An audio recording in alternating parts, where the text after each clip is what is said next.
listening to Out Late with David. True stories of coming out later in life. And now here's your host, David Cotton. My guest today joined us from Houston, Texas, and says turning 60 was a real turning point for him. It made him realize it was finally time to live a more authentic life.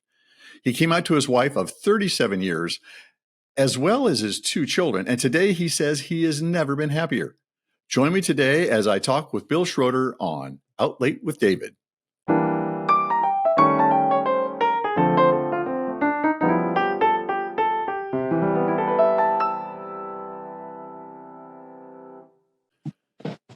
Hi, Bill. Thanks for being here today.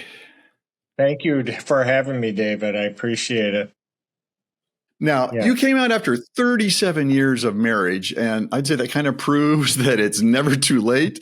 What kind of kept you in the closet for all those years? I had a great life. I loved my wife dearly. We had a great home here in Houston with a pool and everything. We had a lot of really good friends. We enjoyed each other's company a lot. And we got along extremely well, and we still do now, which is great. But I finally got to the point where this is all nice and everything, but it feels fake. So I wanted it to feel more real. So that's why I ultimately played into my decision to come out. So you said that turning 60 changed something in you, and that had to deal with, you said it felt fake? It felt fake. Just the whole environment at home. Like when we would have friends over, we'd all be having a great time, talking to each other. And even when I was home with my wife and the 2 of us were sitting outside by the pool, it didn't feel real anymore. There was something missing. I couldn't quite put my finger on it. But yes, then when I turned 60, I took a long camping weekend by myself, and I did a lot of soul searching while I was there, and finally came to the conclusion that it's now or never. It's time to put up or shut up, so to speak. So what did you go through when you went through that work with yourself on that camping trip? I assume sitting out there looking at the stars and the vastness of the universe. Yes, that was about it. Drinking a lot of beer. I went through my whole life, and there's not much at all that I would change.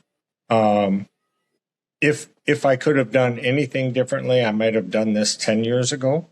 But I'm glad that I did what I did, because I have 2 beautiful children and 3 beautiful granddaughters, and my beautiful wife is still a good friend of mine.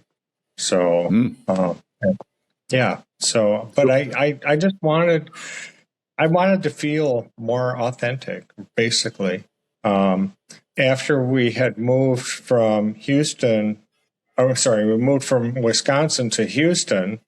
I had 2 really good friends down here that are lesbians, and one of them I work with. We work for the same company, and so we would go down and hang out with them because they lived in Montrose, which is the predominantly gay section of Houston, and so we would go down with them, and we'd go out and we'd go to the bars and go to all the gay bars. And I remember the first time I walked into this one bar that we frequented, I walked in the door and I looked around, and I remember thinking, this is my home and these are my people. And it shocked me that thought just popped into my head like that. It was really surprising. But even then, it was a few more years after that before I came out. So what kept you from acting on that after having that feeling? Fear. That's it. Fear of what? Fear of destroying the life that we had built together. Fear of losing my friends. Fear of losing contact with my children and my spouse. it was just, let's see. I was very afraid. I was very afraid of what might change. Even things that I hadn't even thought about if that had changed. Fear of the unknown. Fear of the unknown. What am I going to do? Okay, I'm going to come out. What am I going to do? Where am I going to live? Where am I going to be? Am I still going to have my job, or will I lose my job? Just everything like that. Everything like that. It was a very tumultuous period. So, How long did that take place from that feeling to where you actually went on your camping trip? probably, I would say at least 4 years. So at least 4 years. Wow. So you went on the camping trip. You spent this time with yourself under the stars, processing what was in your mind. You'd had this 4-year gap from the realization in the bar to the trip. When you got home from the camping trip, what did you do? I didn't do anything right away. I was kind of a little bit numb because I had made up my mind. I knew that I was going to do it, but I wanted to wait for the right time to do it. And I guess, in hindsight, there's never really a right time to say anything like that to your spouse of 37 years. And one night we were for whatever reason, we were lying on the living room floor watching a movie in front of the fireplace. And I just started crying. And then she just looked at me and she's like, "What's going on?" And I just told her, I said, I have something that I have to tell you, and I'm gay. And the very first words that she said to me was, "It's about time I admitted it." So she had known, or at least suspected, for a very long time. Yeah. So did she tell you why she suspected that? If she did, I don't remember what she said, because by that time we're both bawling like babies, because we are at the realization that this is going to change everything about our lives. So, so I don't remember what she said after that. But one thing that she did do, and I look at this as the greatest gift that she could have ever given me, is she said, "I'm going to move back to Wisconsin." Her folks are still there, her friends are still there, but because she said that if she was in Houston, that I would not really be able to be myself if she was still around. And I really do. I think that's the best gift anybody could have ever given me.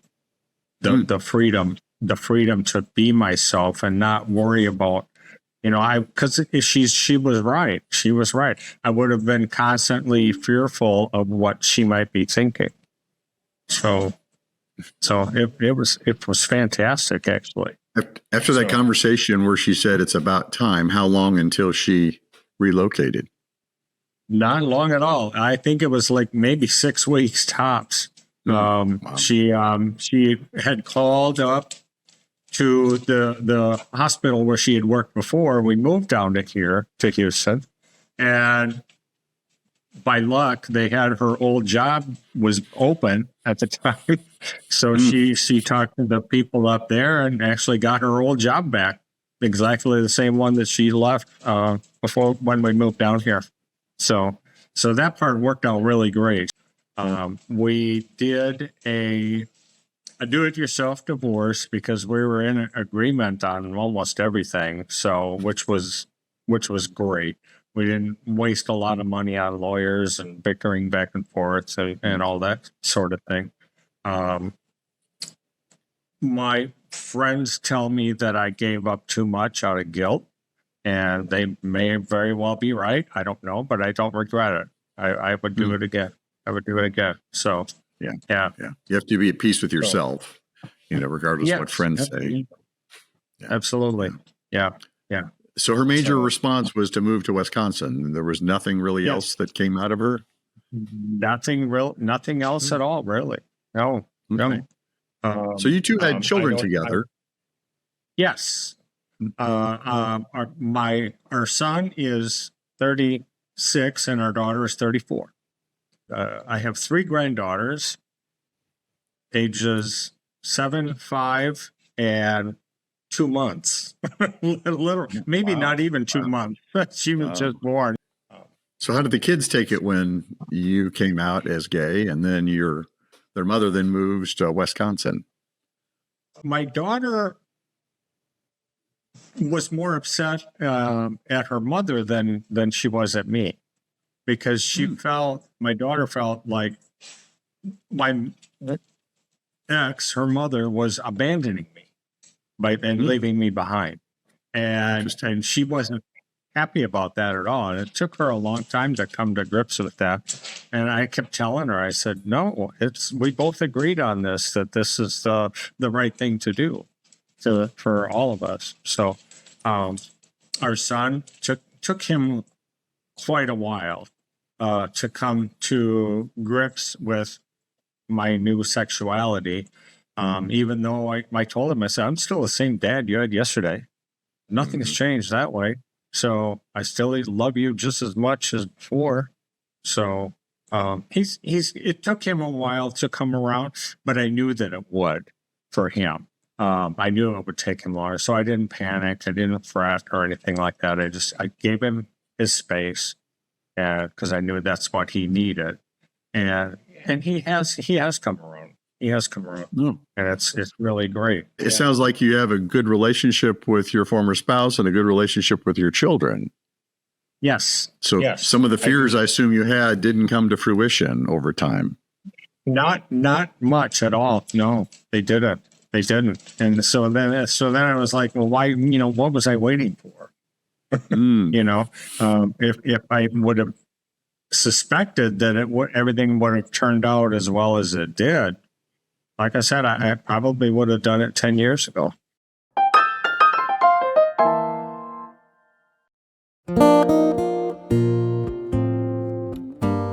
As a life coach, I'm committed to help you discover the passions in your life and help you map a course to achieve the things you really want. Together, we will unwind those persistent self-doubts that are holding you back. You'll begin to see your passions more clearly and set achievable goals. Throughout your journey, I'll be there to challenge and encourage you in moving forward to discover your authentic self.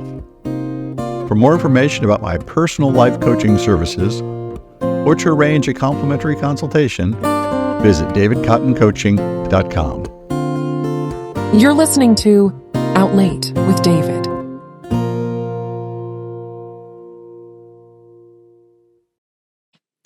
So let's go back to your childhood. And do you remember ever having like same-sex attraction at an early age? Very much so.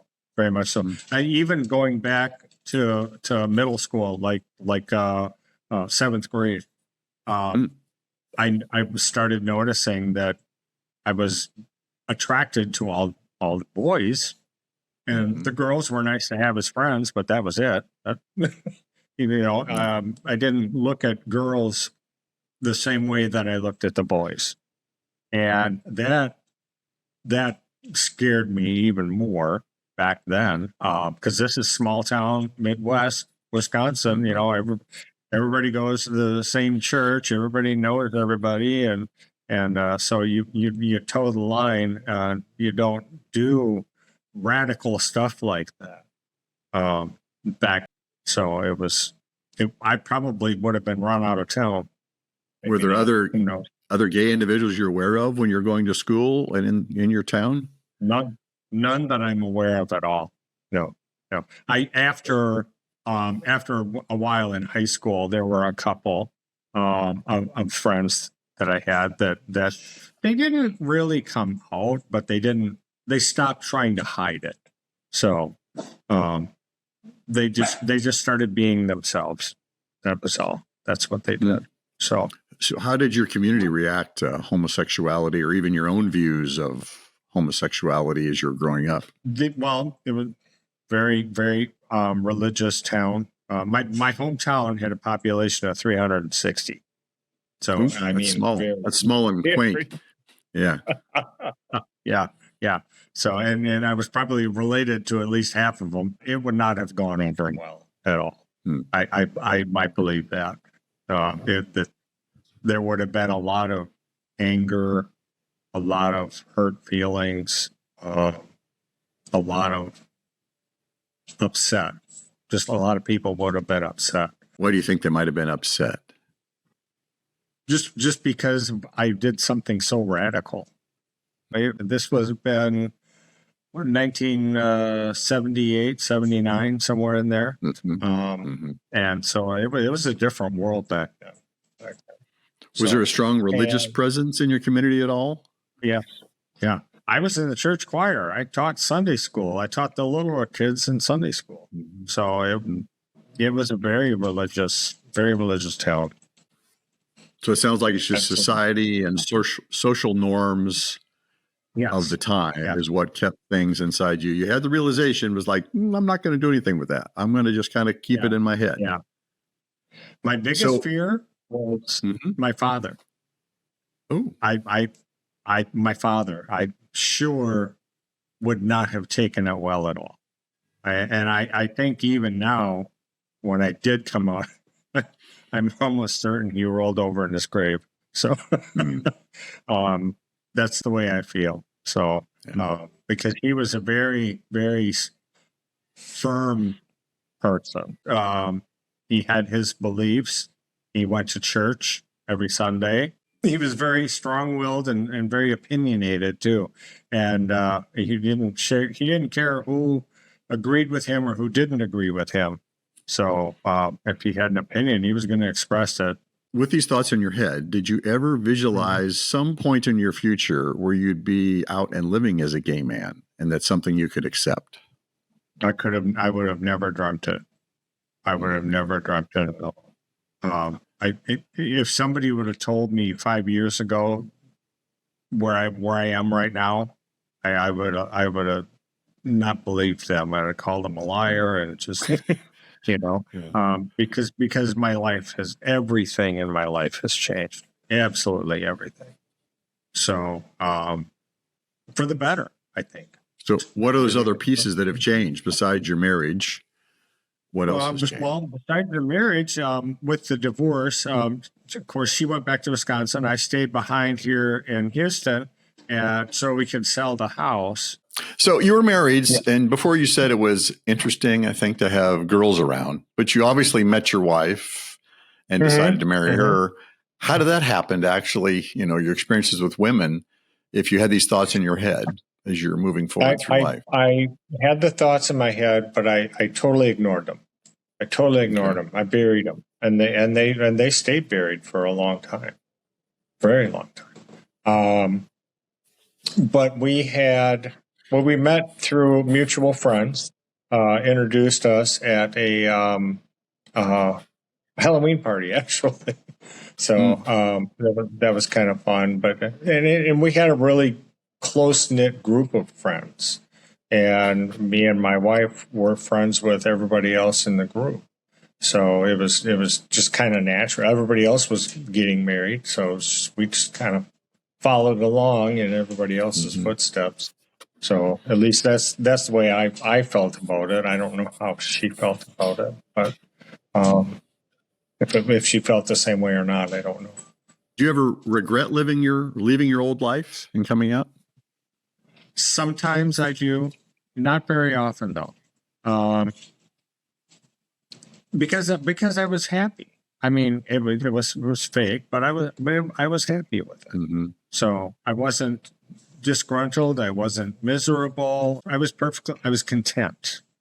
I was very content.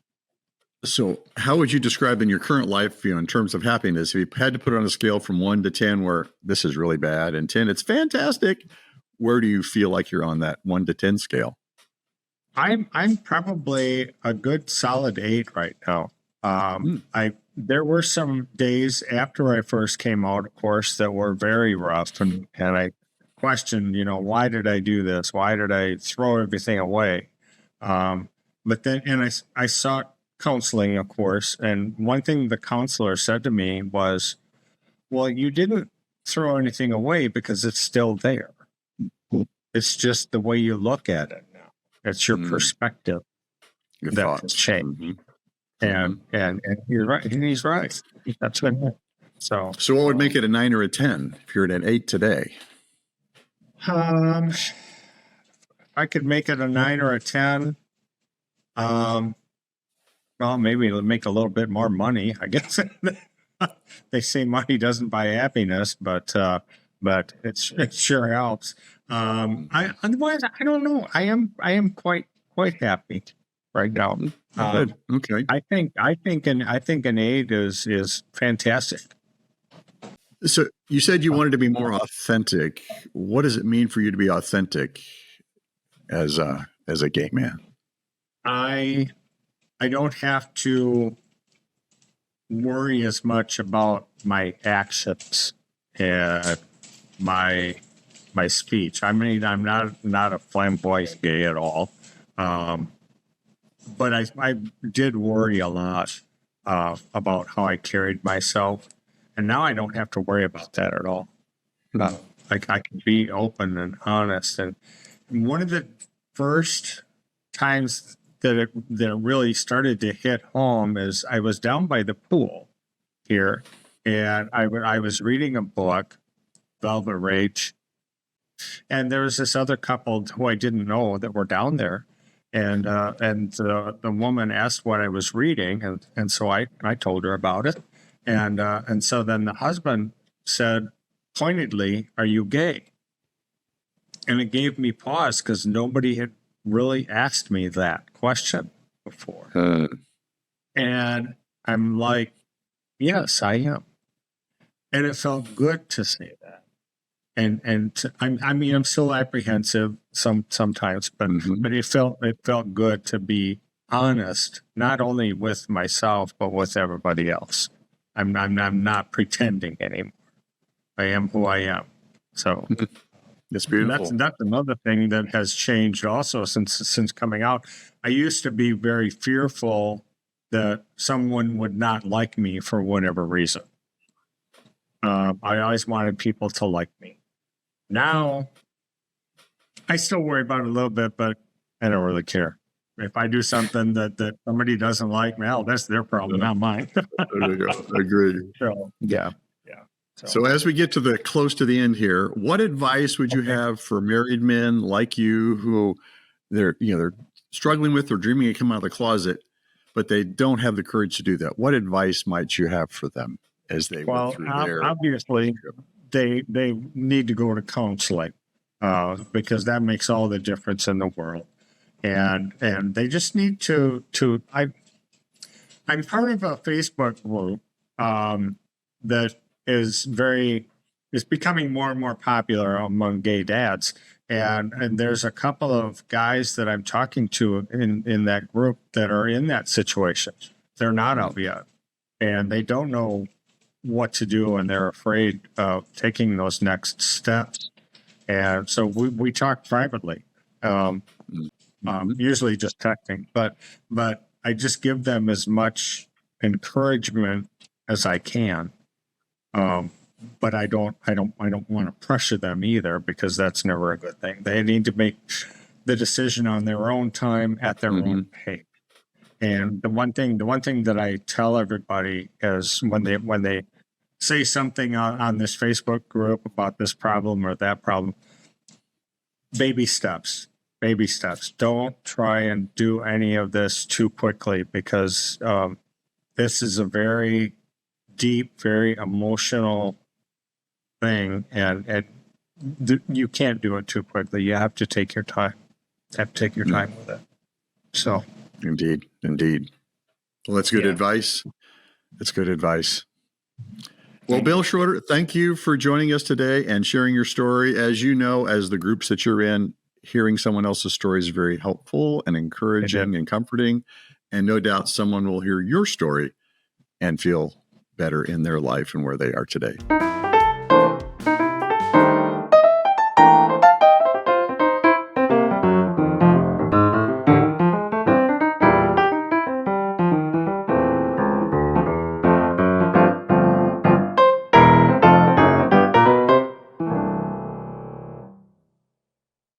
34 years of marriage is a long time, and it takes courage to finally share your truth with someone you've shared so much of your life with. The holidays, birthdays, school recitals, soccer games, all the things a family does together in support of each other. Before you know it, you're looking back at those wonderful memories and a secret that just could not be revealed. But as Bill proves, it's a secret we're sharing, but it does take time. With some luck, your relationship may be stronger, your life may be richer, and maybe richer than you ever imagined. Bill says he is much more comfortable in his life, not worrying what someone else thinks about him. He's more at ease and at peace with himself. Thank you, Bill, for showing us that it's never too late to be who you really are. I'm David Cotton. Join us next time for Out Late with David.